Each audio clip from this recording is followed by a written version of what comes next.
I believe that a large proportion of people in Glastonbury, they feel a kinship with the concept of occupation. This is what I feel on a kind of an existential level. The idea that you can be shot in the leg and then blamed for not standing, or somebody can poison your water and then ask you why are you so thirsty. Welcome to The Tea, where we break down the stories behind the headlines and unpack the power plays shaping our world. I'm your host, Myriam François.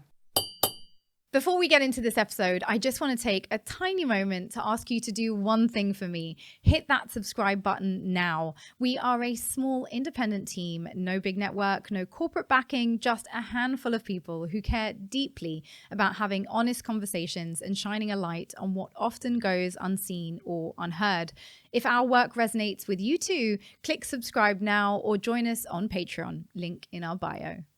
Glastonbury 2025 just wrapped, but this year the headlines were about far more than the music. Irish rap trio Kneecap took direct aim at the government while facing terrorism charges. Nadine Shah dedicated her entire set to Gaza, and artists across the festival called for an end to the genocide and denounced the UK government's move to prescribe direct action group Palestine Action. That Bob Vylan chant echoed across social media. Sets were pulled from broadcast and both police and politicians weighed in. The definition of terrorism in the UK, it seems, is expanding by the day. Our guest today is fresh from the festival, where he and his musical duo, Rizzle Kicks, made their return to Glastonbury after a 9-year hiatus. He's a presenter, author, mental health advocate, and whether he signed up for the title or not, a poster boy for what some are calling non-toxic masculinity. His recent memoir, Avoidance, Drugs, Heartbreak, and Dogs, delves into addiction, ADHD, heartbreak, and navigating a world that he argues has failed young men. I am, of course, referring to the one and only Jordan Stevens. Jordan, welcome to the show. Myriam, fantastic intro. I would like to say just masculinity, not non-toxic masculinity. Just I want to be an advocate for masculinity. Just masculinity. Yeah, or just like possibly a little bit toxic, but not too toxic. We're all a bit toxic. We're all a bit toxic. Yeah. Well, we will get into that. But first of all, how was Glastonbury, Jordan? Glastonbury was, for me personally, an unbelievable experience. When we said our return to Glastonbury, we've only ever done one secret set at Glastonbury, which was at the BBC introducing stage, I think more than 9 years ago, maybe 10, 11 years ago. And I just never, a lot of people showed up, I think, and it was a dream come true, genuinely.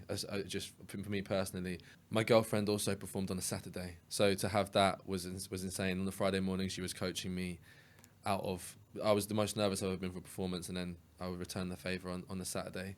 So yeah, that side of things was fantastic. Glastonbury generally as a festival, I'm a big fan of. Incredibly,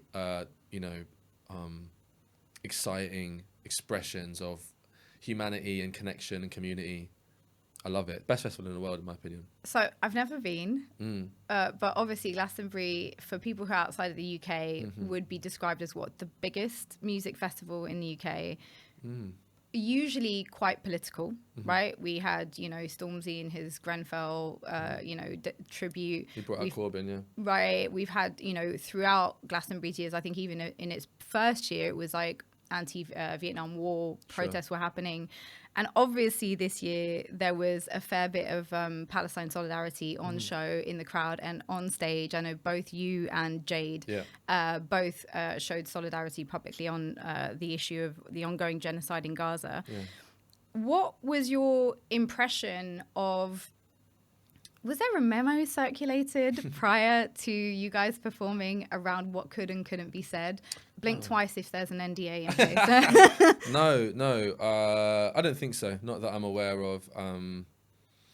The only thing that was, the only memo that was going around prior to Glastonbury that I'm aware of is obviously a kind of attempt at an executive order placed on the Evises, who run the festival, to remove Kneecap from performing, which I and my friends look, like, if we're even to try and be objective and just look at things in terms of, like, you don't agree with something that you don't agree with what these people stand for, the court of public opinion especially with young people and music and expression, that really, in my belief, should be the space in which those decisions are made.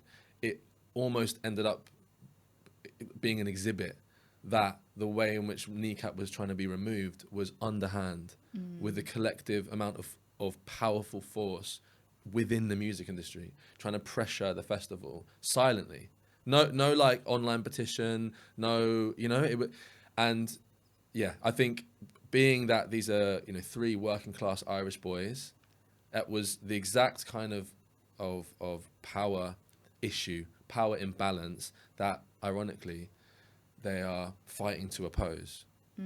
So yeah, but for me personally, no, you're not across this recent iteration of the genocide and the occupation of Palestine. You get encouraged, obviously, or discouraged rather, from speaking out, because there's almost always a kind of professional penalty. So, but no, for me personally. Well, clearly not, because you brought your mum out on stage, and mum was waving Palestinian flags. She was wearing keffiyeh. And you've often talked about your mum being quite the activist. Tell us a bit about your mum and why you wanted to bring her out at that point. I can imagine there's more than one reason. Yeah, well, actually, one other thing I want to say about Glastonbury while it's on my mind, because I remember just before I went down there, I was listening to LBC, and there was a discussion about Kneecap.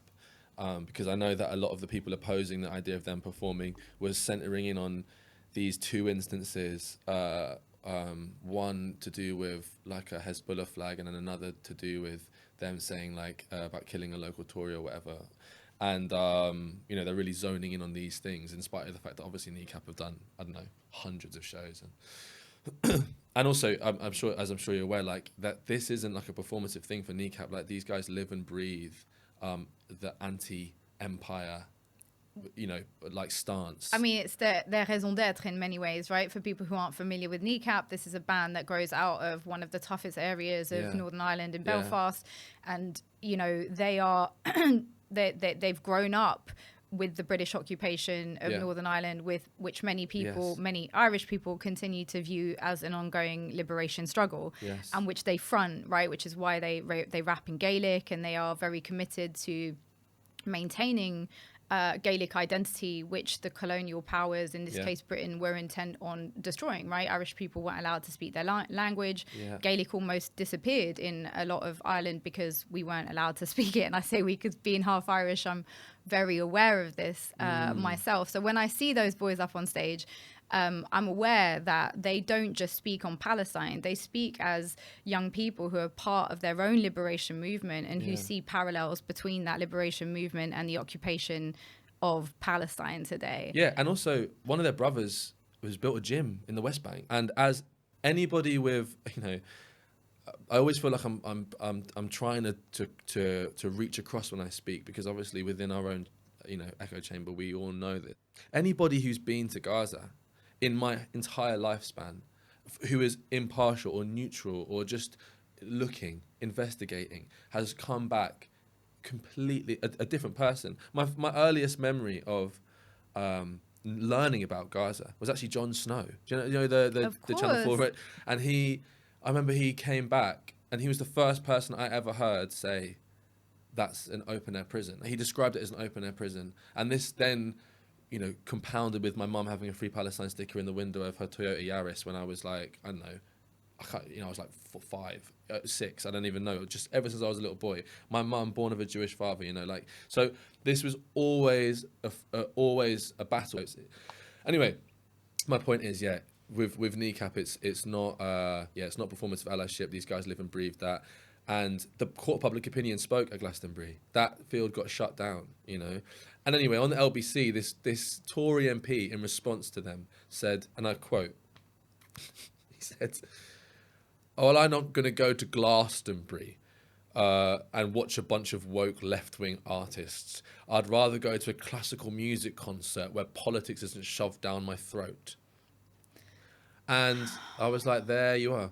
That how you can say that on radio and not understand the complete and utter disconnect But also the fact that you can make a statement that classical music is non-political when in Wild. fact it is the seat of white power, in the sense that if you look at anyone who has tried to contest on this issue in the classical music sphere, in Australia, there was a lead member of one of the biggest orchestras out there who was literally suspended from the orchestra for dedicating one of his songs in this classical musical session that he was doing to people in Gaza. The idea that wild. there is any scene that nothing is non-political, everything in our lives is political. So that's crazy. But also, I mean, we have also had I don't know if you've heard a few people refer to it now as Glastonbury.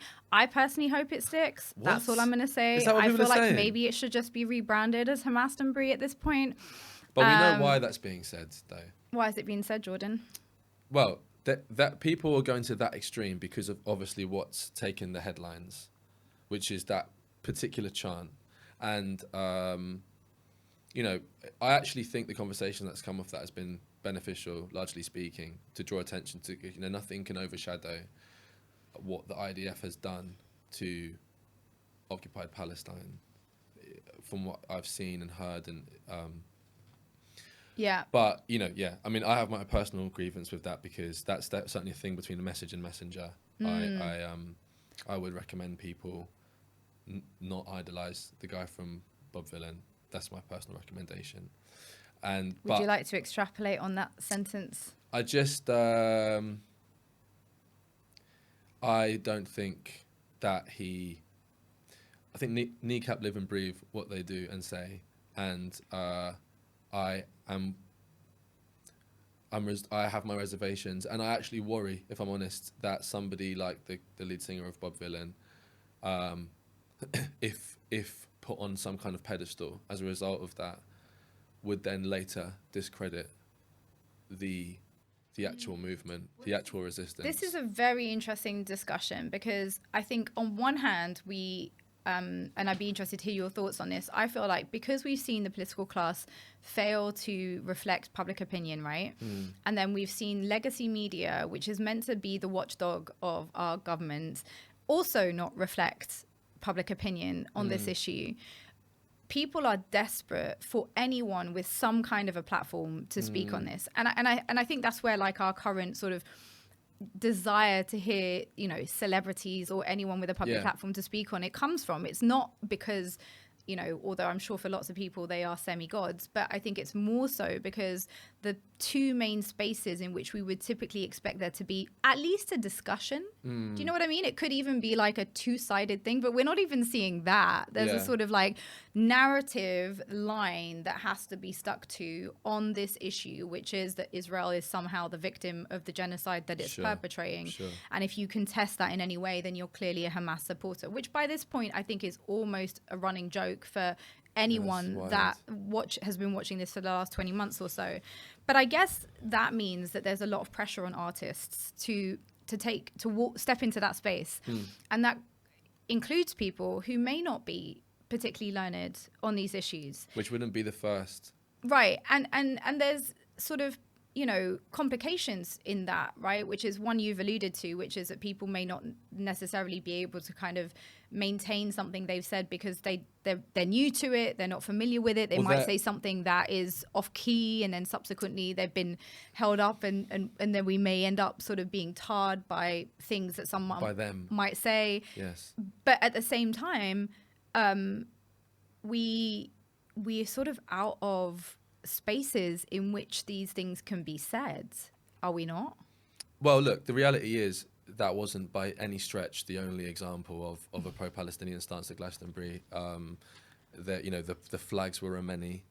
Like I say, myself, my partner, I think Amy, I don't know how to put Amy and the Sniffers. Or there's like there were many. Yeah, there were a load. Yeah. Yeah, I just I understand the idea of like utilizing the platform, but I think the progress made is that a conversation is happening about realistically, is that actually damaging in comparison to who is being mentioned? That is a good conversation. So for that, I have no disagreement with the message, and I wouldn't want to muddy that. What I really want to just put an important separation into is messenger and the message. Yeah. The message, sure, desperation for messengers, sure, but we really need to be careful who I think we push up, because there are, it's interesting what our definitions of punk are nowadays. Well, I was actually going to ask you about that, because, of course, for those who aren't familiar with Glastonbury, it is kind of in the UK punk tradition, right? Of like anti-establishment, countercultural, maybe in some cases, at least in the early days of Glastonbury, figures and musicians. And at this particular Glastonbury, the founder of the festival had said that, when it comes to Kneecap, for example, performing, that if people weren't happy with that decision, that they could go somewhere else, which, I think was brave and principled and probably very much on point. But then when it came to the punk duo Bob Vylan's chant, "Death, death to the IDF," which is just a quotation and not a statement, the festival organizers said that it very much crossed the line, quote unquote. Do you reckon that particular statement was prime British punk protest, or do you agree with the organisers? Look, I think the situation in Gaza is so fucking abysmal and heartbreaking. And, I've deflected from you previously asking about my mum, and I think my mum is the best way for me to express like how long. One of the biggest frustrations, of course, you've had this several times on this podcast, is, obviously this continual reference to October 7th, when, like, my entire life, I'm 33, my entire life, my mum has been free Palestine. She's explained to me about the situation. She's shown me the borders, how they've changed, how they've been drawn back, what's been lost, what the ancient traditions are, why my grandfather, a Jewish man, equally would have been against the occupation of Palestine. Like, that's been my entire life. And also this has happened, like the mowing the lawn, the attacks on the tiny concentrated space that has been happening for decades, right? So like, this isn't like a new revelation. It's not it's difficult for me to stand here and go, oh, don't chant something. A little bit much with those words. Yes, because those £2,000 bombs, not an issue. Right. But those words, right, a little bit too far. Yeah. So I guess it's just the death thing. I guess it's people. It's quite it's quite raw. It's like it is certainly, I think, warranted based off of the actions. But is it reflective of the current mood, would you say? Do you think people are just like that angry with so little being done, with so little? Well, this is what I was meaning to say about the intent, and it's difficult because I'm obviously quite terrified about saying the wrong thing. I guess what I'm trying to say is, like, all I want is for whatever's said and done to actually change something. Right. I want it to actually encourage connection or encourage a shift. And I worry, even though everyone who gets it is like, yeah, duh, like this shit is like, what we talking about? Like, fucking 25 kids died yesterday. Like, what are we talking about? But then as ammunition, or as being weaponized by the greater powers, who can utilize that, take that one word and all its implications being death, and then use that to further, like, that's what I worry about. Just as somebody, and then my other issue is that's being sent as a message from a space where I don't even know what that person's plan is. I don't even know, and I certainly don't. I just don't get a good vibe from that particular person, and I would really recommend people jump off that bandwagon. But like, it's so that's my only reservation, is like, yeah, cool, we get it, but like, if this now gets weaponized against the Palestinians, like, that breaks my heart. You mentioned there being scared of saying the wrong thing. Yeah. Do you think that there are, you mentioned professional penalties as well, 100%. Right? Do you have a sense of how those penalties operate within your industry? And I ask that because there are certain causes that easily develop commercial value, and there are other causes which somehow do not. Yeah. Why does this particular cause come with professional penalties? You're asking me. I'm just laughing because you fucking know the answer to it and you're still asking me. Well, you may have more insights than me from within your industry. I could tell you how it works within mine, but yeah. I would assume that there are people in positions of power, or even companies that wield power, that it's within their interests for the message to be more aligned with Israel than it is to be with Palestine. Yeah. And I know for a fact that when people have simply been against, like dead children, against an asymmetrical war, they have lost an astonishing amount of money and opportunity. I see people saying to each other, don't say that, keep it, Yeah. Be careful is a lot of the message you get, because there are basically people in positions of power who their interests lie more with a pro-Israel stance. And I guess I contrast it with the Black Lives Matter movement, right? Yeah. And the way in which following the murder of George Floyd, we saw many companies jump on the bandwagon. Everyone was out here posting their black square on Instagram to make sure that they were, outwardly reflecting their profound commitment to challenging systemic racism. Not, obviously, I'm being ironic, there was nothing about challenging systemic racism in there. There was arguably a desire to kind of ally yourself to a cause as a means of absolving you and your company from actually being invested in deconstructing systemic racism. And the little black square was like a nice little tidy sort of homage to this idea. Which served a really powerful function, right? Allowed people to kind of diagnose themselves as anti-racist, which if you're white is a really desirable thing to do. And I think for companies is also really quite helpful. I'm just curious as to why it is that, a lot of companies, not looking at Nike, but, were prepared to kind of platform celebrities who taken the knee with all the kind of controversies involved with that decision. But when it comes to Palestine, companies tend to be pretty commercially That's really interesting suspicious of deals and alignments with you. And I'm just wondering what you make of that. Why are companies down for the black square? Well, look, let me put down. What I can say is, for example, for a watermelon. There's one company who offered me a job, went on my Twitter, and then took the job away. And that company literally have business investments in Israel. Like that's all I can say. Do you know what I mean? And so there are many of these companies, and it's deep. Like this shit goes, the amount of power wielded, it goes deep. My take, again, fluid opinion, is that if I'm looking at the Black Lives Matter movement from a power financial perspective, you're looking at from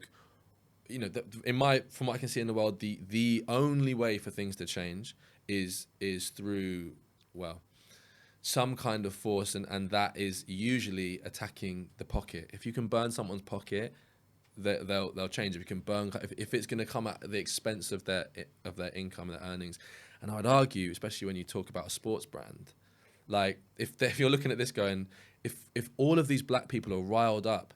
These people have like a complete monopoly on the influence that black players have in the NBA, massively profitable league, athletics, football. Like these are some of the biggest businesses in the world. Yeah, I can kind of imagine they'd turn around and be like, yeah, Black Lives Matter, just to sedate those who might be, actually turn around and go, what the fuck? Like, no, I'm not playing. Black Lives Matter to our bottom line, Jordan. Do you know what I mean? But then I would say that's why maybe that you don't see the same support in terms of Palestine and Gaza, because is there enough Palestinian influence in spaces that will come at the expense of profit? All I see now is the fact that I believe that a large proportion of people, much like the people you saw turn up to some of these gigs in Glastonbury, they feel a kinship with the concept of occupation. This is what I feel on a kind of an existential level. The idea that you can be shot in the leg and then blamed for not standing, or you can, or somebody can poison your water and then ask you why are you so thirsty? Like why don't you just make your own water and then remove all the weight? This continuous fake build up, punishment, blame on self. I think obviously nowhere near to the same degree, but many people in capitalism, in late stage capitalism, are feeling that. Like, what can we do if you fall under the cosh in capitalism, you're just stamped on. You know what I mean? Your energy can get cut off. Your water can get cut off. We're not in control of that shit. We're not off grid with control of our own resources.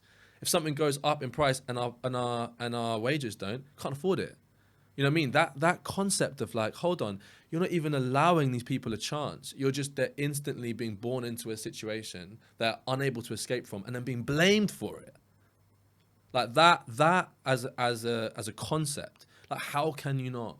You know, and like I say, you know, there's many Jewish friends that we see on these marches, that I talk to. I spoke to yesterday, who understand this concept and have done for a long time. Of course. What I do think is that another reason why, you know, companies aren't looking at this as like a financial investment to be pro-Palestine is because I think there is enough particular type of person, perhaps patriotic, nationalist Brits, perhaps Americans, certainly.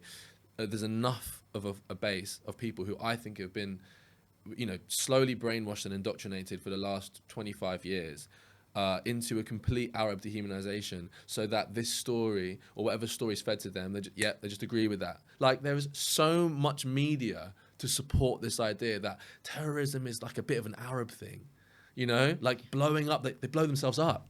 That's what they do over there. They blow themselves up, you know, because that's what Muslims do. And there's just this no deeper research, no understanding. I love hearing people talk about Islam because I myself don't practice Islam, but I find it fascinating. I don't know much about it as a religion. When people talk to me about it, it sounds mad peaceful. But I see the indoctrination. So yeah. So anyway, my point is, like, those people, I think, who are standing against what we understand as just basic humanity, I think, of course, being indoctrinated by media, because, you know, it just fits with what they've been told. And the TV and legacy media is all about believable stories. And you're obviously referring to the kind of post 9/11 climate in which, you know, a lot of people, both, I guess across the Western world in particular, were experiencing the aftermath of those attacks as a sort of group culpability, and we would not wish to see that applied to anyone because it was a horrific period, right? And I wanted to ask you about this. Obviously, you've just written a book. Congratulations, because that's no small feat. But before we get into talking about masculinity, can you tell us a bit about your personal journey and what you feel makes you the right person to speak on masculinity, apart from the fact that you're obviously a man? Yeah, for me at the moment, I've conceded that I do believe I am a good communicator, and maybe I shied away from that in the past. But as I've got older, I like to believe that I've got better at concise messages. Sometimes I do ramble, but people say that I can distill information in a way that can be accessible or relatable. So I would like to lean into that. Because I feel like it's almost a duty, just because, you know, I wrote my book the same way a lot of people write books, in that I went through a particularly painful heartbreak, self-induced, mostly, and I didn't feel as though there were enough cultural reference points for me to be able to work through that heartbreak. I had no one had explained to me how it felt, how fucking painful it was, especially not from a male lens. And I think it was specifically a male lens, specifically a heteronormative male lens, because I'm conditioned in a certain way, and being able to withstand a fluctuating wave-like pain that, you know, you can't take away with a pill. No one had told me about that. So there was R&B for a long time providing that sort of heartbreak. You know, you could hear men singing about pain and loss, and I mean, even Usher, right? So what's happened? Are we saying that the commercialization of the music industry, it's always been commercial, but obviously, like, the commercialization to the extent that I think now it's not so much that whether you're just a talented artist, it's also about whether we think you can sell records en masse, right? Which is also about branding, and it's about selling a certain image and whatever. Is there something about men talking openly about feelings and love that doesn't sell? Yeah, look, that Motown era, post-Motown era, was an incredible time for especially black men singing about heart and love, and there are definitely ideas, perhaps conspiracies knocking about as to why we've been perhaps drawn away from expressions of love and connection, or at least those artists aren't the ones paraded around as the global superstars. I also don't believe in gatekeeping, but I mean, there was once a time when someone's job was to have like a taste in music, and then now it's not anyone's job. They just pick up on whatever's getting buzzing. Right. And I think as human beings, we're inclined to be drawn towards shock and excitement and status, and so it's harder to push through messages that might be more beneficial to the soul. I've definitely just gone through an era of rap where people have blanket told me that they don't care about what's being said. It's more about how it sounds, which to me was wild, because for me, music was so important to me for what was said. To a hip hop artist, to say your words don't matter, only the sound. Are you joking? Well, people would say that's not even necessarily hip hop anymore. Like hip hop was built on there's like a foundational structure to hip hop, and it was definitely struggle music, But Right. if you even look at rap, for me, it was mad. Like I grew up on British like hip hop that was around 2005, 2006, and it was like the best rappers were all talking about being broke. That was the thing. There was no money to be made. You did enough to survive, but you're talking about It's being the sound poor. of the streets. You're talking about the struggle. And now, like you're probably going to get more attention if you talk about how much you have rather than the struggle, which. Look, you could definitely say that, for an artist to be able to be platformed and pushed, that's the important thing. What's pushed, right, and has financial investment and encouraged and supported and backed, the chances that they're saying something that could be of a challenge to corporate power are quite slim. And often the people who are challenging to those concepts are suppressed or even just taken off the map entirely. And that's shit, which is why we need to utilize our opportunity to support those people communally. Part of the stuff that you talk about on masculinity is about sort of men needing to be more open about their feelings, being more willing to open up. Why are we unable to recognize vulnerability in men generally, but particularly, I would say, with black men? Well, just because, like, the world is anti-black for a start. Like, the entire structure of it is built around very sometimes blaringly obvious, and then other times insidious attempts to remind black people, especially dark-skinned black people, that this world's built on top of them. So we do carry lineage of pain in that regard. I think there's even science to back up the idea of generational trauma. It's not it's not like I don't think it's not mythical, an abstract concept. Yeah. That being said, it's just taken a couple generations, man.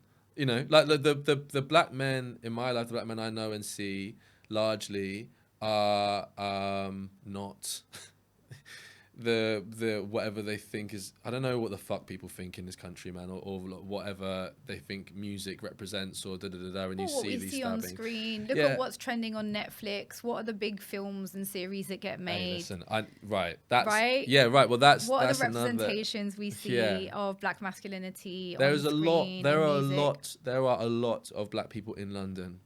A lot. Akala speaks on this. There are a lot, and if comparatively to the kind of freakouts that people see based off of a small portion of scared young men, like it's not even an equivalence. And there are way more. There are, like you said, there's a much more nuanced ways of approaching that conversation. Like we talk about safety generally, right? Sure. There's been an increase in stabbings with young people. Okay, let's have a look at that. What's happened in the last 20 years? Oh, they shut all the fucking youth centres. Oh, that's interesting. Do you know what I'm saying? Like, oh, we have a climate of fear where somebody feels as if they go out without a weapon, they themselves are going to be at risk. Okay. Do you know what I mean? Like, these are all societal conditions that are almost, the race element is just added on top. Like we're trying to say, like we've come in, the Caribbean community, for example, have come in one generation ago. Do you know what I mean? Into poverty, right? If you're in poverty, in a system that stamps on you if you've got nothing, like, you have to look for other methods, right? Like, it's so funny. The black market feels like it's reflected on both sides, but one is demonized, one's criminalized, yeah? You have, like, a black market where people are selling drugs or whatever to try and survive, get some quick money because they have been they believe that that's a sense of freedom or immediate alleviation from an immense amount of stress and pressure. To the same extent, you have the same criminals. There's a line in my book, actually, which said that I'm not poor enough to be a criminal, but I'm not rich enough to be one either. When you got the people at the top, they're doing the same black market dealings. What are we talking about? They're putting they're hiding money. They're divvying up contracts, and some of the decisions that these people make kill thousands of people. Not Trump creating a cryptocurrency. Well, Trump, yeah, but I'm talking about the UK specifically. The UK government, you know, like an inability to act immediately. I don't even want to go into the COVID thing because obviously it's been covered a lot. But people can make a decision politically that will literally kill hundreds of people. But because it's indirect, it's not seen.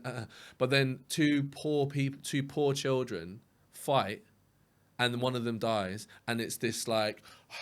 You know, not that like there isn't a crime. Of course, that's awful. Yeah. But do you understand? It's just the whole way we look at things is so focused on the people who are literally being destroyed by society. You know? And this is also, I guess, part of the wider messaging that the real problem is poor people. It's marginalized people. Yeah. It's people of color, as opposed to sort of looking upwards. And I feel like the discourse in this country, particularly on a lot of the legacy media channels, continues to feed this notion that the people that are a problem, the people that are robbing us as a nation, are the poor people coming over on dinghies fleeing war. It's actual madness. My dad is the son of, two Guyanese.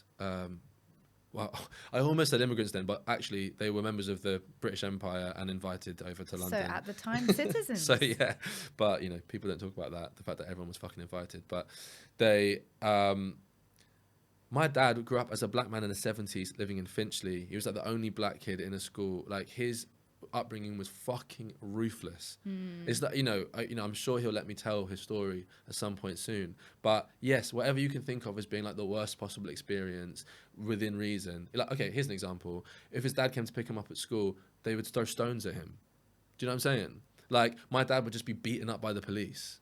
Yeah.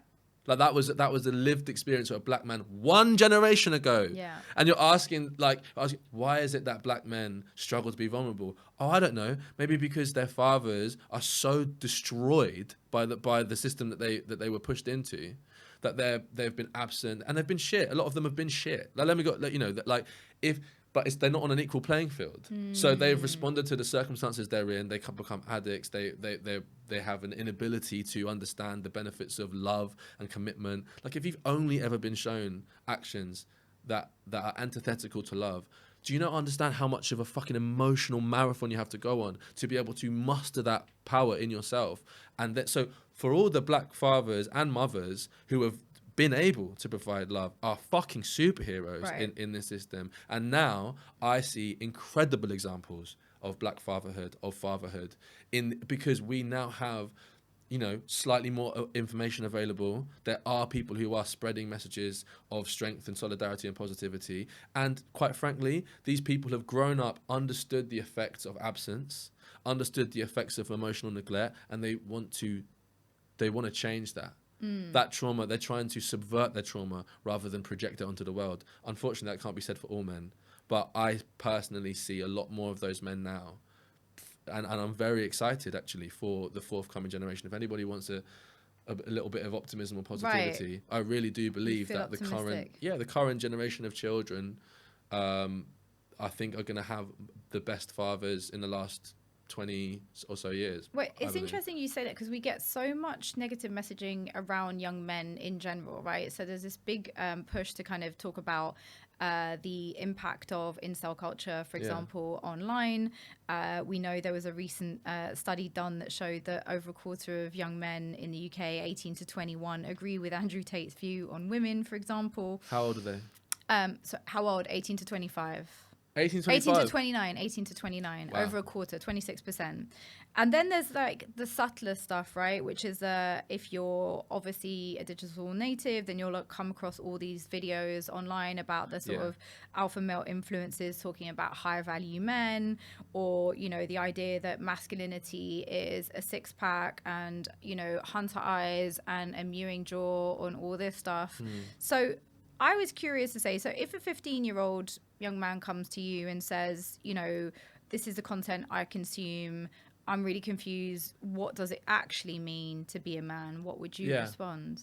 For me, whenever I discuss like men and women, I find it difficult to like. I just have to add a disclaimer where like it's not specific actually to a man or a woman. But there are obviously bodily differences between a man and a woman, and I definitely can speak on masculinity and femininity, which I believe to be energies that any human being can have, and should have.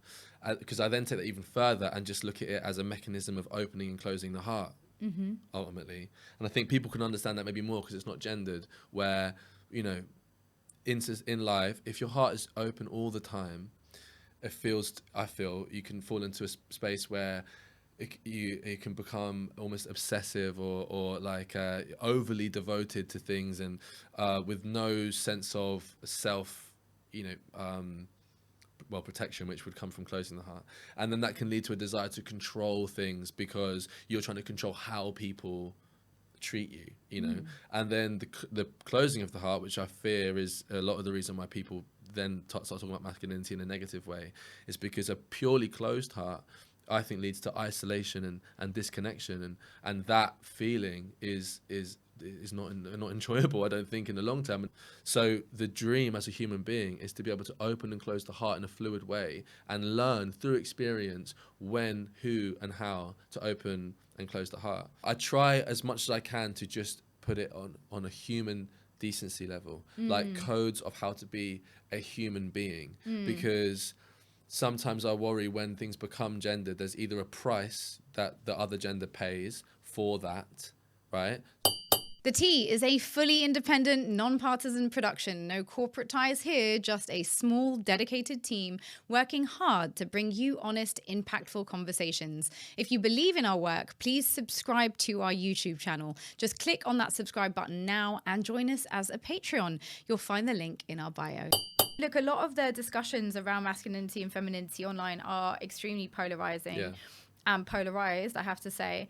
And part of that to me feels like because of the individuated nation of the way we discuss them, meaning that we attribute everything to, you know, the problem that I see with masculinity is to do with you as a man, something in your biology or something in your socialization, whereas I'm more of a systemic thinker. I'm more likely to see each of us as products in large part of our environments. And so the extent to which we play out certain behaviors is, of course, there's free will and there's individual choices, but they occur within a set of already very restrained choices that we want to make in our lives. Yeah. And so I wanted to ask you about toxicity in the current discourse, and where you stand on some of these discussions.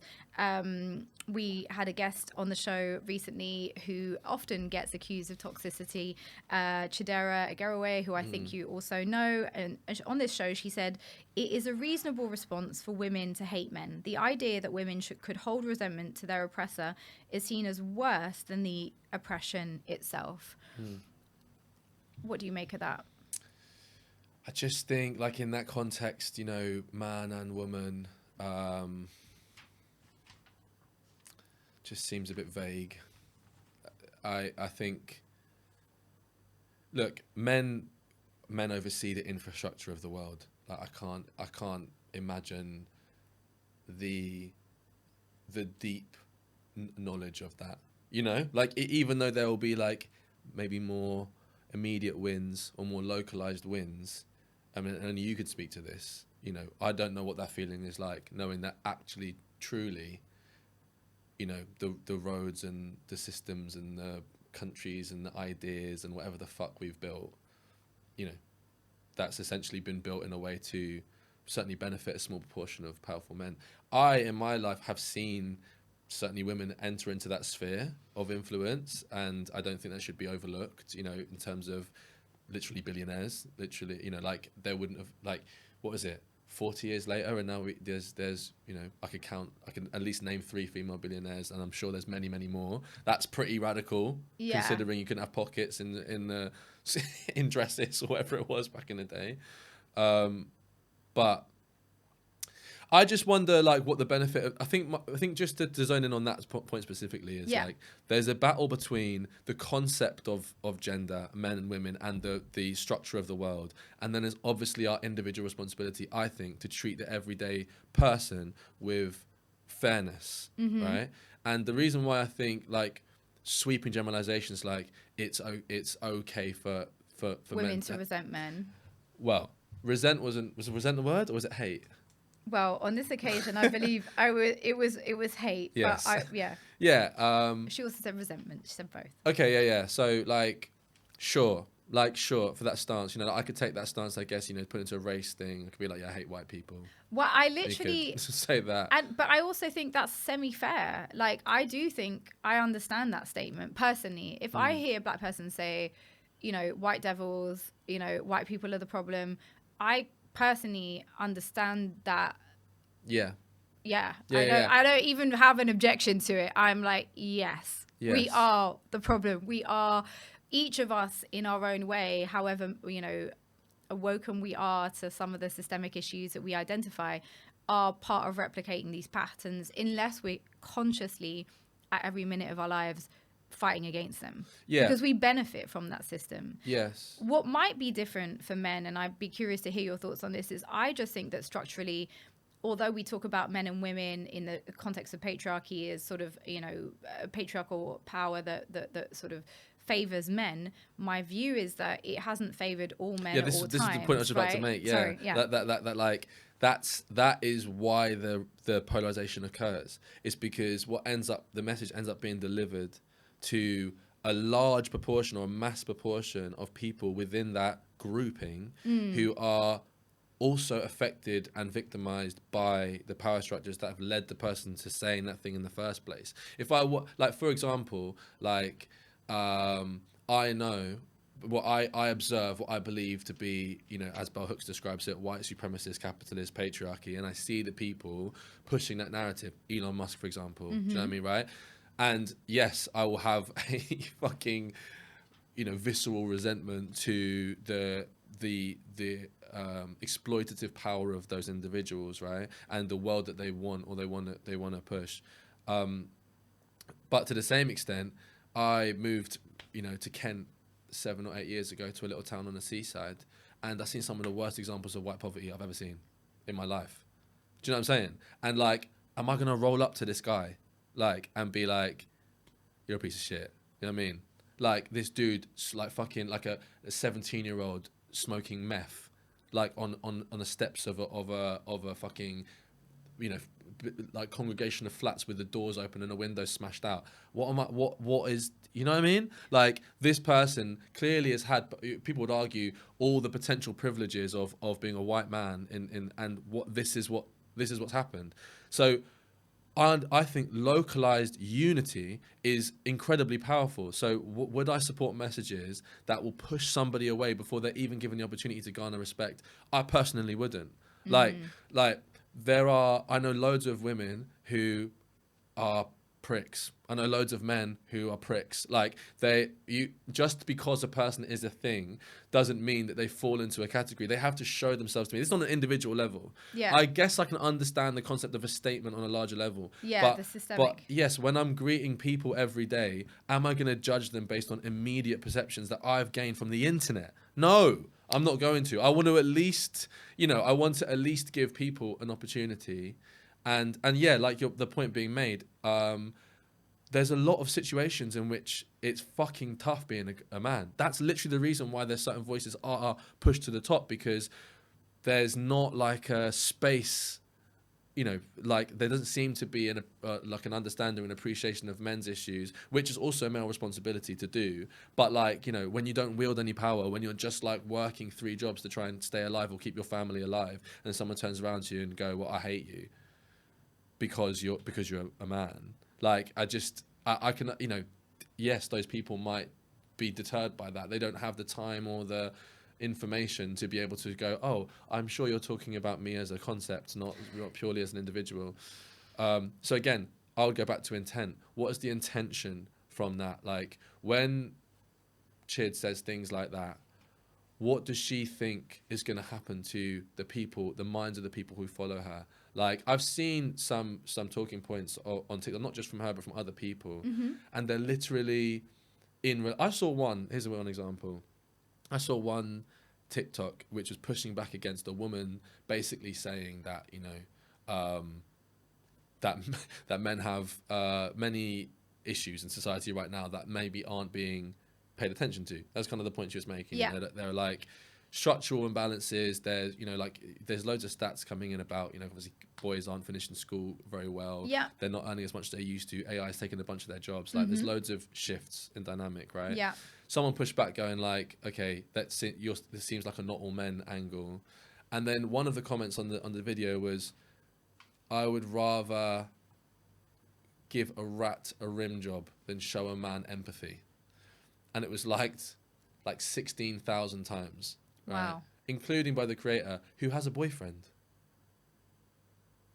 And I'm just there like, you've liked a comment, you'd rather lick a rat's ass, which is hilarious by the way, than show empathy to your partner.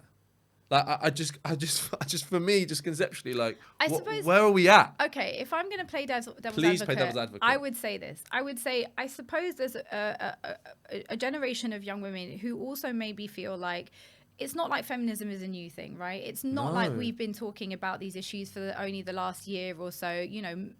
Women have been saying for a long time, these are the issues that we're dealing with. Male violence, misogyny, discrimination, abuse in various forms, harassment, sexual exploitation. I mean, none of these are new to the conversation. And I think probably there's an element of fatigue with the sense that we continuously have to come back to men every generation and be like, oh, by the way, consent, by the way, not great to kind of, comment on a woman's looks in a derogatory way. Not cool that, 1 in 4 women will experience physical abuse from their partner in our lifetime. Like, I think maybe part of what I'm hearing in that statement is like the same thing I'd hear from some of my black friends or brown friends who might say, it's not our job to educate you about your problem with how you see me. It's just not.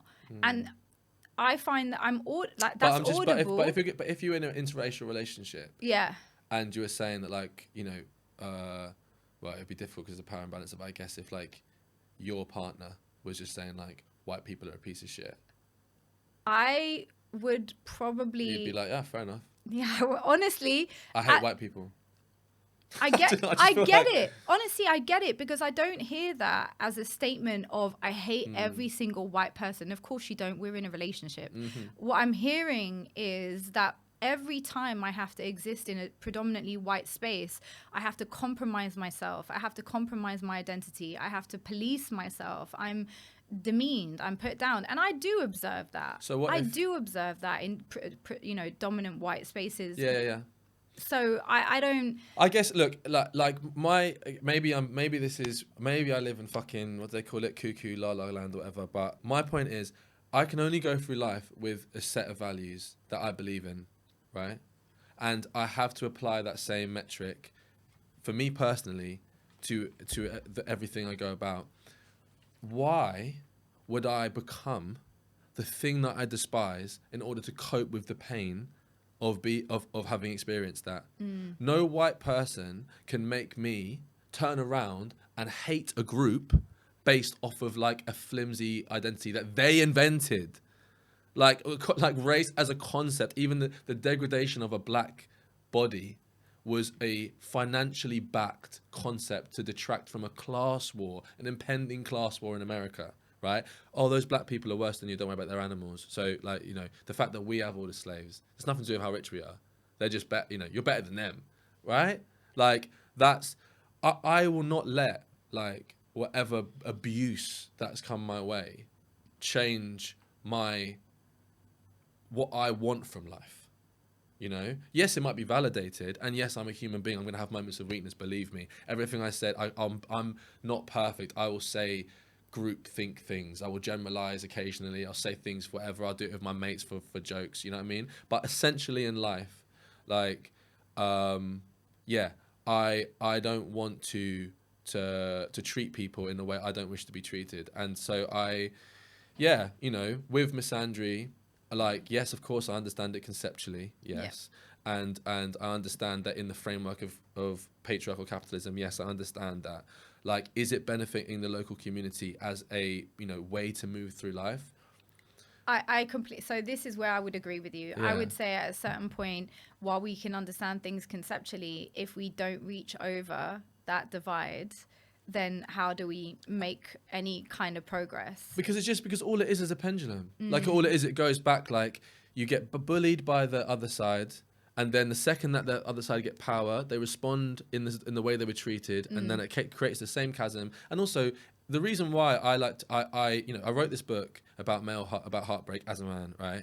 And in order to feel equipped to discuss the book, I just did some research on boys and men at the moment, as outside of what I knew. Yeah. And if I'm being honest, I was kind of rattled. This also happened at the same time as the rise of Andrew Tate. So all of this is happening at the same time. And I'm going, I actually want to change this. Yeah. And am I going to change this by pointing a finger or just like separating by group and then being like, all right, you guys get, sort your shit out?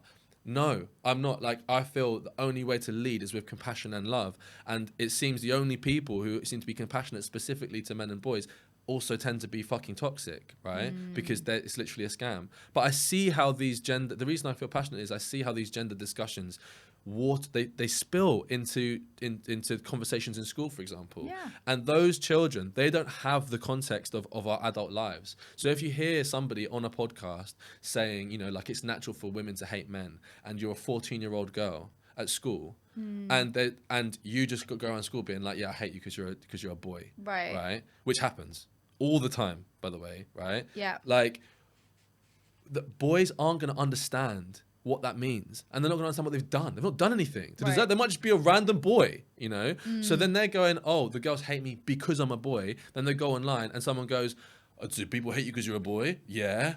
All right, well, that's because da-da-da-da. And then they're gone. Yeah. Do you get what I'm saying? And and when we talk about that school dynamic, it is by no stretch. I really stand against the idea that the problem is specifically boys. It's specifically teenagers. I hear about this on the ground. I did a fucking workshop with these young boys the other day, 3-4 teenage boys. One of them didn't turn up. I asked why I didn't turn up. They thought he was a little bit too much of a live wire. He had been supposedly radicalized on the internet, but when they asked him why, he said because this girl in school kept punching him and saying he can't hit her back because she's a girl. Which is a real thing, and I've also observed that, and it's quite a difficult one. I think schools in particular, I've observed a push towards associating good behavior with what I would consider to be good behavior in girls. Right. And I do feel like that, if you look at young boys and their needs, the idea that we can consider what would be good behavior in girls and boys to be the same, I don't know that is borne out by like research on the types of, for example, the amount of physical energy that boys have. If you're raising girls and boys from a young age, you'll also observe these differences really early on. Right. There's a lot of needing to push and shove and climb and learn through physical interaction with small boys in particular. You'll see it. And I remember reading something about how all boys secondary schools typically have a third more sports time than all girls schools, because they recognize that their boys needed much more physical activity. Now look, somebody else might say the girls also needed it and they're just not getting it. But I think the idea that that you're pointing at, which is that the idea that we will resolve this cycle by just continuously pointing the finger at the other, when in reality most men and women do want to be able to interact in a healthy it really is most. Right. Like, even if you said, like my friend Holly McNish, an incredible poet, did this the other day. It was a similar statistic, but I'm just going to use your example. You said, let's say a quarter of men 18 to 29 think Andrew Tate talks sense on women, specifically, right? You can go, whoa, or you can go 3/4 of men do not think Andrew Tate is a dickhead. Well, right? Hopefully. Okay. Or they just don't agree on his view on Tate. women. Yeah, sure. Yeah. Right? Like 3/4 of men. Like, obviously we want 100%, but like those 3/4 are going to be bashed with this quarter, right? And obviously it's our responsibility to denounce that shit, which we're doing.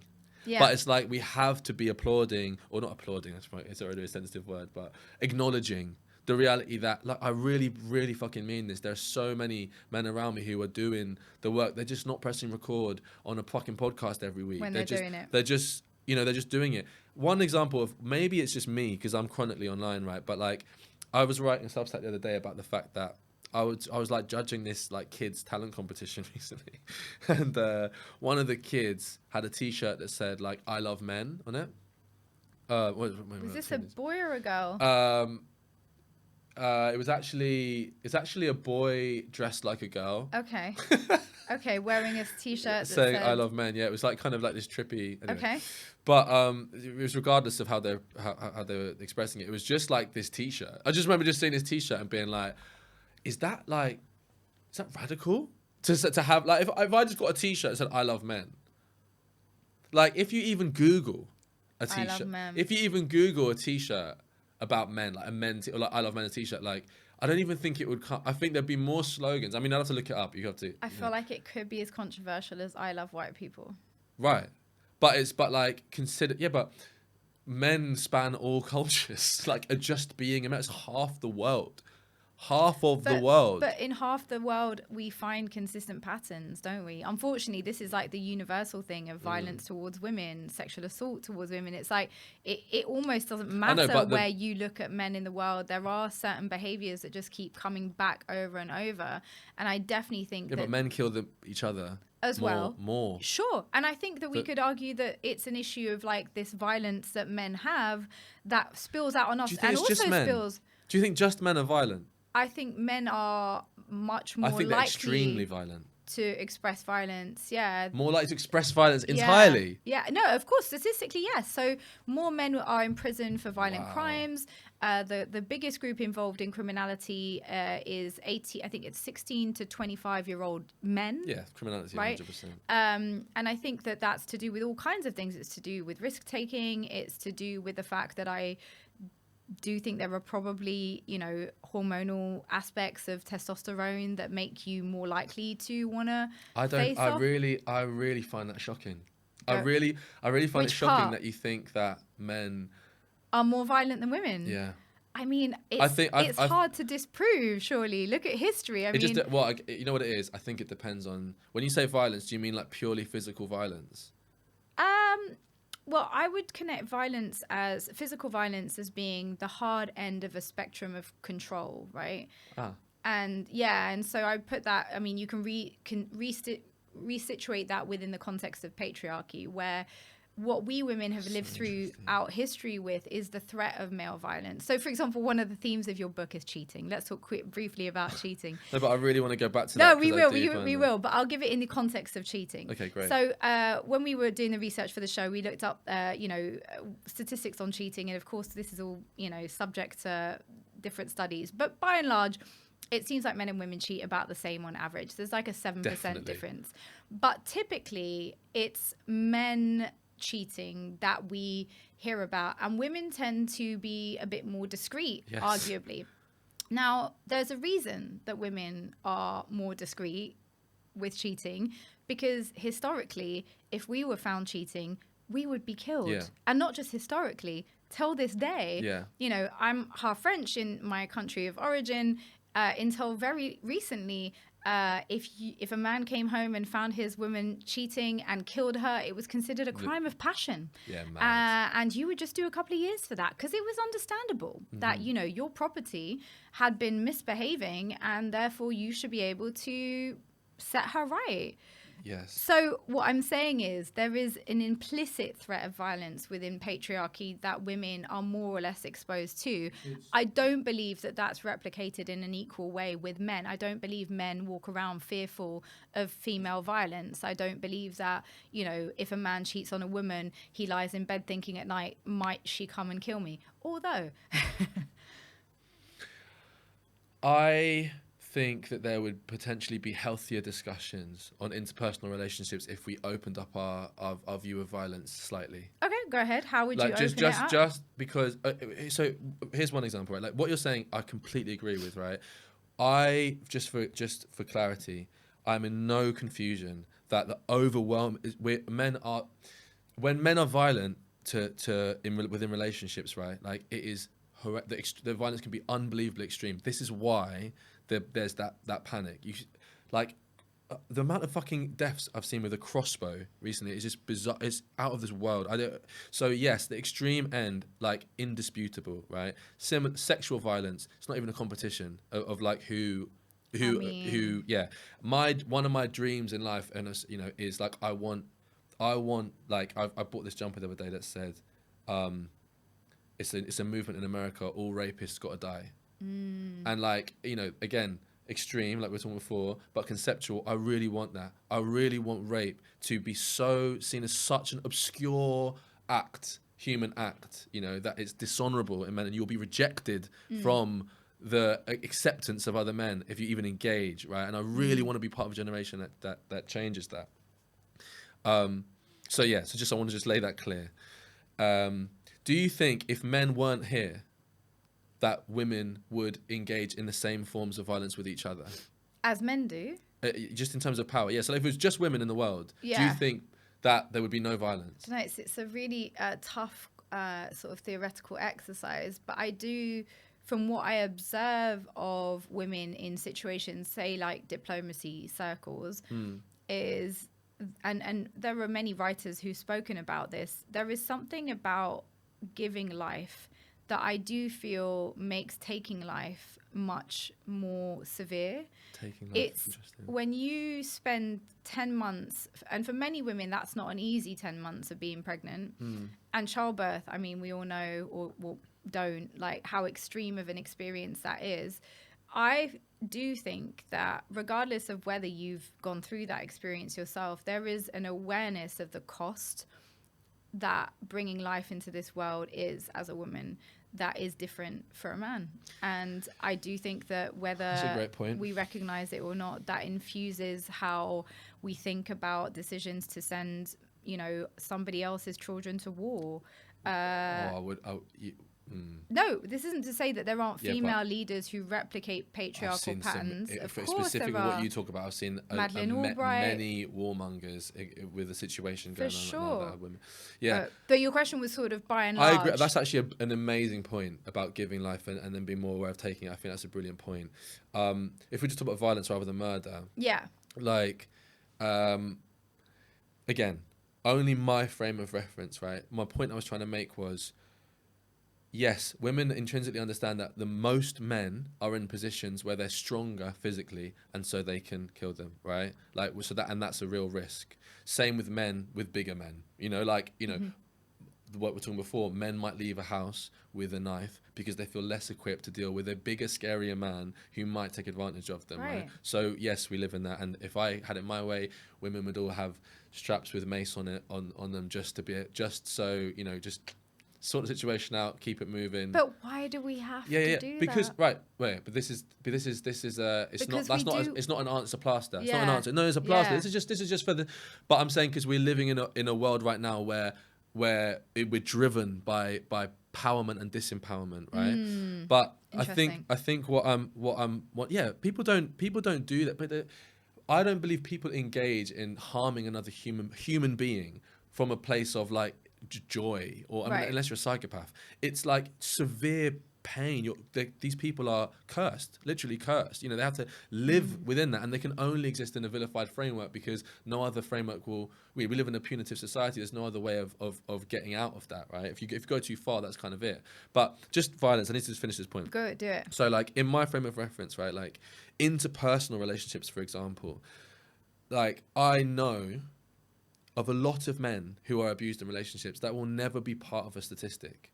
There'll never be. No man is fucking answering a survey. I don't even know where. Well, I guess it'll be in refuges. There's a lot of women's refuges around. A lot of women call the police. I think, fact check me on this, but I think the highest rate of reporting of domestic abuse is actually in lesbian couples, which doesn't mean that they're more abusive. It just means that they're more likely to call the police, who are ironically often men. But it's like there's no way to really understand the interpersonal dynamics, which is why I encourage the discussion about people being people, humans being human beings, and respecting the other human being. I've also seen men turn into shadows of themselves in relationships. Not just men, women too, but being able to engage is another thing Bell Hooks talks about. If the warfare can't be done physically, it can be done mentally and emotionally, right? And if there's one thing men aren't equipped to deal with, it's mental and emotional warfare in this current society. And that can destroy people. And I really need that to be clear. And it can be done with withdrawals of affection, withdrawal of love. When I talk about honor, in engagement in parenting, I'm not just talking about fathers hitting kids. I've seen this with my own eyes walking around that town in Margate I'm talking about. The town in Kent I'm talking about. Yeah, like I see these mums and how they and I'm not saying this is for all mothers, Of course. but like yes, this is an example of a human being. It could be a boy who they're not going to kill the person. You know what I mean? And what they're doing, exerting violence, because it's like I feel like it's a society and system induced corruption within the human spirit, because we're driven by a need for power rather than a need for connection, you know, and understanding. And that can be, and I think whenever somebody can expel it, they can. I've also had a doctor talk about what happens to a lot of women is they take the violence out on themselves. A lot of self-harm happens in the female community because, like you say, they understand the risks of expressing that violence outwards, but it's still violence. Do you know what I mean? So again, I'm not like I'm not dismissing the idea that men are more dangerous. I just like, if we opened up the conversation of like what constitutes violence and included things like the withdrawal of affection, or like the fact that, say for example, said that I love men t-shirt. When's the last time you even seen anybody just like, that's not scamming people out of a business, just barefaced to say how much they adore men? When have you seen a woman just stand and just say of all the things they love about men? What do you love about men? I love the men in my life exhibit incredible like consistency, loyalty. But would you be comfortable saying I love men in that general sense? Of course I love men. No, but I really do love men. This is something the reason why I love men is because I myself am a man and I love that part of myself. Do you get what I'm saying? You're Which half part man. of yourself? You're half man. Like, this is genetically. This is what I'm trying to say. We are this incredible manifestation of two spirits, right, into one, right? And like, it is our responsibility, I think, to be unified in that understanding rather than just engage with what I think to be like half selves to fit into like into a box that only benefits a small proportion of, I'd say, mostly men, you know, because we're all just there standing there arguing with each other. If we turned around and was just like, no, actually, we've got way more in common, man. Like, I had a really tough childhood. I've really struggled to earn money. I too love animals. I want to go here. You know what I mean? Like, you know, I've got a little bit of a concern actually about how much this council is spending on you know, like a safe place for children for teenagers to go after school. You know what I mean? Let's unify in trying to make that difference. But instead people are like, you know, watching their shoulders because they think that all women are trying to do is grab their money, and women think that all men are trying to do is lead them down a garden path, cheat on them, and then have a kid with someone else. Like, it's just, it's a beautiful love story. I don't think it's reflective of I know, I speak to the women in my life all the time, man, and I know how bad it's got. I really do. You know, that I've one of my friends even said that, like, you know, they think like 40% of men in the world are like even good people. Like, that's, to me, that's like that's shocking. I don't know, but maybe I'm just bubble wrapped, living in my own little male world. So just to rein it in a little bit again, look, I would love there to be like a more open-ended discussion around violence, just so there was some sense of unity rather than like you're this, you're that all the time. Because I know that there are men who are stuck in abusive relationships who haven't got a space to go. I know that there are kids who are abused by women who haven't got a place to go and will never tell a fucking soul, right? And men. This isn't, I'm just saying, like, that there's like an underrepresentation. But like, largely speaking, my desire, my belief, and what I want to do is, the biggest issue is feminism is so fucking sick because you have all these waves of feminism, updated, constantly critiqued, like constantly challenged, and the expressions of it on TV, film, books, whatever, is this like unbelievable like breakdown of like the female existence, the struggle, going from being a girl to a woman, womanhood, what does that mean? Motherhood, like there's all these, you know? And I think the reality is, even for women, you guys, I'm not even sure to understand the complexities of the male experience. If anything, the cultural acceptance is that men are just simple. They'll just be like, feed them, have sex with them, and then they're happy. There's, I mean, I don't know if this is that like, not true? No, that's not true. That's not true. Damn it, they Jordan. I had those three down. No, there are. It's a rich, confusing, often shameful, shame-filled, guilt-filled, joy-filled. You know, like the man box that's been established, it requires so much emotional suppression, so much suppression of desire without being in fear of being shamed, you know, that like even as boys, you know, like if a boy likes something that's feminine, they get shamed, you know, like masturbating, shame, like these things are pushed upon us, you know. I would argue even the libido is a manifestation of shame of sex that occurred when you were younger. But anyway, that's my own wild theory. But I'm just like, I want to be a person who tries to put words to the complexities of the male experience so that we can understand ourselves as full beings and know that the ability to connect, to love, to feel loved, to love the self truly, and to love those around you, regardless of color, creed, gender, whatever, base it on respect and honor. That's more fulfilling than sacrificing that for something nice in your hands and some short-term power.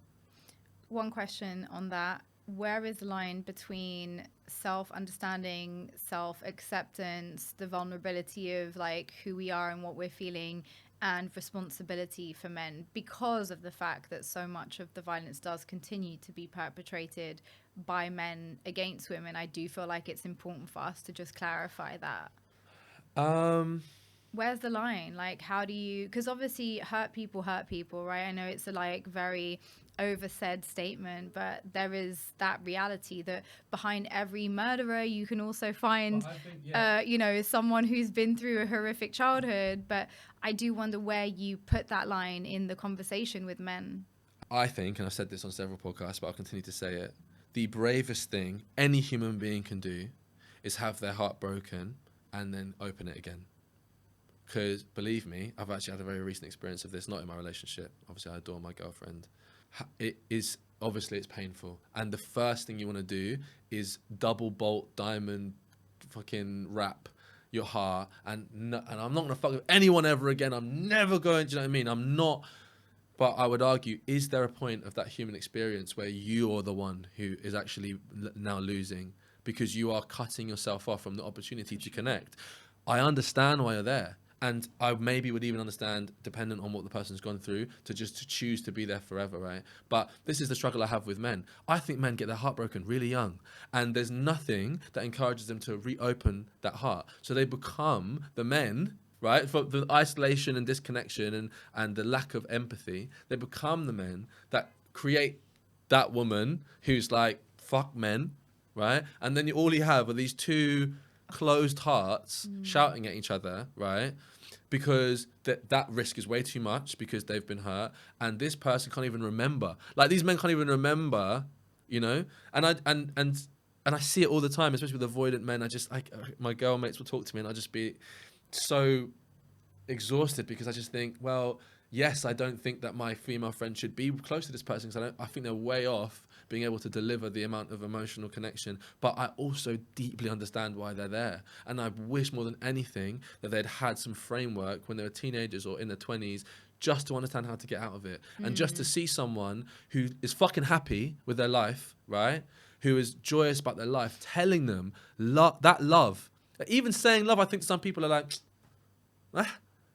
you can't explain it. Like, it is the basis of all art ever.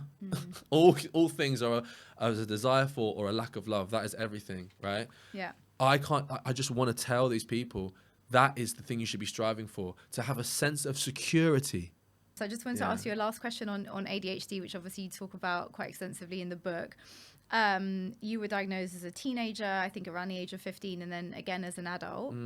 A recent investigation by The Guardian found that more than half of all trending videos offering mental health advice on TikTok contain misinformation. I don't know if you saw this study. On ADHD? Yeah, and so there was things like suggesting that eating an orange in the shower can reduce anxiety. That's hilarious. You know, conflating normal emotions like anger or sadness with signs of borderline personality disorder, or trauma. And I was wondering what you think that says either about our kind of collective need for quick answers and digital diagnoses, and maybe it says something actually about the state of the NHS, I don't know. But also, does it say something about, you know, I can't work out whether it's a trivialization of mental health when everybody seems to be self-diagnosing, and it's now in people's bios, by the way. I don't know if you've noticed this trend. People will put, Well, like neurospicy. and or is it that we are in such a far end of the stage of late stage capitalism that the system is literally making everyone sick? Like, I can't figure out which it is. Is it trivializing mental health, or is everyone actually just genuinely sick because the system is fucked? I don't know with ADHD. It's funny because like when I got diagnosed the first time, it wasn't like a thing. You know what I mean? I was 15, so it's a while ago now. Just yesterday. Yeah. And I didn't care either. I mean, I got given like CBT at the local kind of CAMS, I think it's called. I got given a counsellor at school. I was allowed to stand up in exams, but I just wasn't really that, you know, there's some dyslexic kids with me. And then again when I was 25. And even at that time, anxiety conceptually was not even a widespread idea. Obviously, people felt anxious, but the idea of having an anxiety disorder, right? It was so. But the best example of it is I literally started a mental health campaign, right, called I Am Whole. And at the beginning of that campaign, I had knew so little about anxiety that my recommendation to one of my anxious friends was for them to drink loads of coffee. And if they could survive that level of anxiety, then it would normalize the anxiety normally. Wow. Like, that's how little I knew at the time, you know, because I just thought, oh, you just got to face things. You know, that was my kind of concept of life. I'm scared of something, just do it. Loads, all of it. Which does have a place in other spaces, but definitely not with someone whose nervous system is like right. a wreck. Exactly. And I'm going, make it more just of a wreck. Yeah. But like, so I think what's happened now is, in my opinion, I certainly have what they call ADHD, purely because I look at how I interact with life, and it's very different to the people. To some people around me in the creative space. It feels like everyone's got ADHD because it seems to just be more like overrepresented in creativity. But I also have friends who attribute signs more of OCD, autism, right? Like compartmentalizing things, things having to be clean. And I think what happens is there will be people naturally who, again, with the technology, the technology being, you know, a massive part of our lives, our phones are constantly feeding us these hits of dopamine, so we end up reducing our attention span. And if one of the main symptoms of ADHD is a struggle to pay attention, why wouldn't you go online and think, maybe I do have ADHD? And also, like you say, we have such a destroyed mental health service, and there's such a high expectation of us to produce as human beings, constant desire for us to work. Then yeah, someone might seek solace in, oh, the reason why I'm so fucking stressed and anxious is because I've got ADHD. You know, that's like, at least as a community to help you deal with the reality of your situation. Is part of it is that everyone's so desperate for community, and you can actually find quite an extensive community in the mental health space, right? Yeah, well, because I guess if you consider yourself like neurotypical, but you're burnt out, right? You have to face the reality that you're just in a society that's mentally burning you out. But also, I don't even know what neurotypical is. I just feel like what I love about it, this is probably a better way to start to take. Yeah. What I love about ADHD communities is that every now and again, not all the time, because I know what you're talking about, misinformation, because I saw someone the other day say that, like, if you have ADHD, you're more likely, what did they say that was like the opposite? Oh, you're more likely to lie? And I was like, one of my biggest issues of ADHD is impulsively telling the truth. And that was where I originally found, and actually someone literally said to me, you probably said that because you have ADHD, you know, because just spurted it. So to hear someone say the absolute opposite, I was like, okay, well, that doesn't sound true. But, so that might be misinformation. I don't know where she got that from. She's not an expert. The experts who are talking about ADHD, sometimes they'll say something so profoundly relatable that I'll just not feel alone. Yeah. That's it. This decision paralysis that happens, where I can be stuck between two decisions and actually do nothing. But it's not just like sat on the sofa. Sometimes I'll be in the road. So sometimes I'll be like in the middle of a car park, and I've forgotten something in the car. I can't decide when not to go back to the car, so I'll just be stood there for like 3 minutes. So anybody looking will think it's bizarre. or you know, with my biggest issue, and I've had this again and again, is with the tidying thing, because I said on some podcast I'm a slow tidier, and everyone was like, "You're lazy, you're a boy." Well, actually, when we first met, you told me that it had come up as an issue with your mum, and you were like untidy as a teenager, and I was like, "Did you find a diagnosis for your teenage messiness?"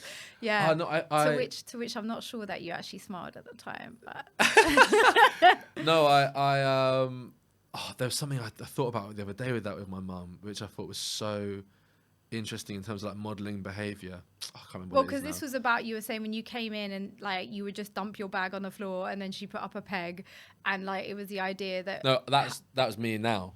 Oh, that was you now. That ADHD geography, yeah. Where is it in the house that I'm leaving my bag every day? Yeah. I just put a peg next to where it was, and then the bag's not there. Like those things, no one's telling a person that. And there are people who don't leave their bags everywhere, right? So I am part of the group of people, you don't even have to have ADHD, who will throw their bags and coats. If I go into my friend's house and there's bags and coats everywhere, on my life, I don't even notice it. I don't go into a person's house and go, God, you're untidy. I don't care, because my focus is, like, my priorities in life are creating, engaging, and I guess decompressing, right? So yes, I'm definitely full foul to leaving more immediate, like orderly things as a final priority. I'm not proud of that. Like I'm trying my best to push that up the ladder, but I'm just saying it's not like there's no double standards. If I go to a friend's house, it could be a tip. I just want to sit and talk to them. I'm not stressed, you know? Equally, if they want me to help them tidy it and we get to talk at the same time, I'll do it. Often how I can tidy is by talking to someone. I have to ring someone and I can talk to them and tidy at the same time, because then it detracts from the fact that I'll get distracted. You know what I mean? So so that's kind of my point, is that I like that part of the community, because when we share stories like this, people can feel less alone. I've gone through my whole life being like basically shamed for being untidy and told that it was as a result of my conditioning, or that I'm just a lazy boy. And that was stressful for me, because I really, really, really, really, really have always wanted to be good at tidying. I actually find it difficult, but I've got better as I got older, and I need to, you know. And when I want kids, it's not a question. You know what I mean? Do you have any concerns? And this will be my final question to you. No, I love talking to you. Thanks, Jordan. About the medicalization of young people. So now, obviously, we're seeing more and more people diagnosed, and I always find it interesting when there are certain trends that, again, the commercial community, the marketing community, the brands are happy to be aligned with. And I always question why they would be happy to be aligned with, say, mental health campaigns versus, say, Palestine, which we touched on initially. And in this one, I was just wondering if you had any concerns about the fact that, you know, we're seeing more and more diagnosis of mental health issues in young people. And more of the solutions are directed towards medicalization, right? You can take this pill and then you'll be fine. And no real conversation of the sort of systemic causes that might be linked to why we're experiencing those issues. So I just wanted to ask you, as somebody who's obviously an advocate in this space, do you have any concerns about the extent to which we are, again, individuating the causes of mental health, you know, and pushing medicalized solutions versus kind of examining the wider framework in which these mental health issues are occurring? Yes. Yeah, I'm incredibly concerned. I existentially spiral about the entire framework of how we raise children in our society. I really strongly do. Like, I think the rise in kids experiencing extreme anxiety and real difficulty to concentrate is as a direct result not only of addictive screens that are pushed by big powerful corporations who know exactly what social media does to people's brains and phones do to people's brains, but equally the food industry are able, like, anyway, I don't want to get into who advertises on television, but they're incredibly big, powerful brands. You know, McDonald's have about 7 ad campaigns a year. And Stormzy's fronting one of them. Coca-Cola have adverts, you know, like, whatever. Like, the point is, I'm just trying to say, like, there are companies, it's not just exclusively those, but that, you know, we advertise sugar-based products to children. To me personally, it blows my mind. Like, you can have sugar-based products, but everyone being okay with like big bright colors and being like, eat my Haribo. Like, what? Like, this is like something with zero nutritional value. For ADHD, there's literally scientific reports to suggest that ADHD symptoms increase by up to 50% in children who are eating refined sugar. Like, it's not again, it's that it's the entire foundation. School as a concept, like you're saying, like, you have the most energy ever in your life and you're forced to sit down for 8 hours a day. And not only that, but you are told to every hour, different subject. Every hour you have to, and then you're wondering why people are just baffled. Like, and then the kids who are poor, when they do get the hour break to eat something, what are they eating? And I already complained on a TikTok about this. Jamie Oliver, whatever you think about him, he literally tried to run a campaign to help make school dinners healthy, and the people took him down. It wasn't even the companies. The people were feeding their kids McDonald's through the fence. You know what I'm saying? Like, you know what we could do to reduce the pressure on the NHS? Literally teach people how to make healthy meals when they're children.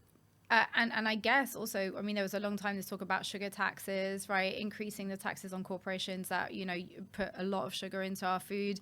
Again, I feel like so much of what we have talked about even today is linked to the fact that we're at such a late stage of capitalism where the interests of the majority of people do not even factor into the decisions that are being made by our governments. We just had 4 years of kids smoking vapes.